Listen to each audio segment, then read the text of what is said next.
If you've visited the website or my personal YouTube page, no doubt you'll have noticed I'm very keen on scientific research. The main reason being, from past experiences, I sometimes find it hard to believe things I'm told, read or learn about until I've done my own research. The big attraction for me to sports science is the fact its primary focus is on optimising the functionality of the human mind and body. So if you're human with a mind and body, then anything you learn about related to improving fitness levels and brain functions, you can try for yourself, yes, no? Now, I don't want to spend too much time on this for obvious reasons, so I'll keep it short as possible. So empirical research refers to scientific experiments carried out by observing and recording data of individuals in a rigorously controlled environment. So different types of research produce various forms of evidence. For the purpose of this slideshow, I'm just going to focus on the top tier of hierarchical scientific evidence. Feel free to do your own research if anything is unfamiliar.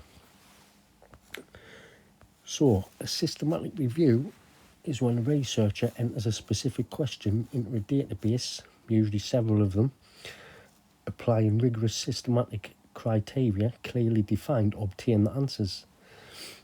Then gathering all relevant empirical research produced by the databases related to the question, the researcher will then summarise and conclude the findings from all research articles which meets the researcher's specific search criteria.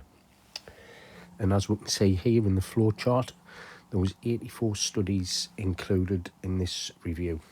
A title with meta-analysis in it means it's also a systematic review, as this needs to be produced first to gather data from individual similar studies, which are then collated to form a statistical analysis via computing software.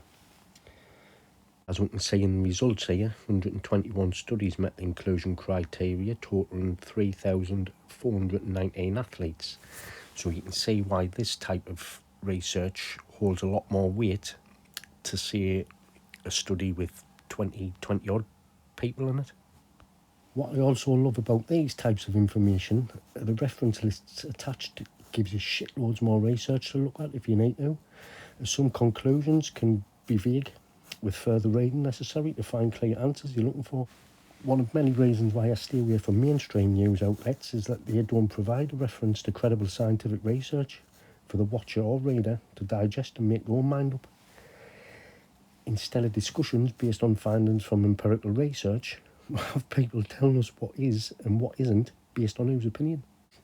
That may be perfectly acceptable for some, but that method of misinformation isn't for me and many others.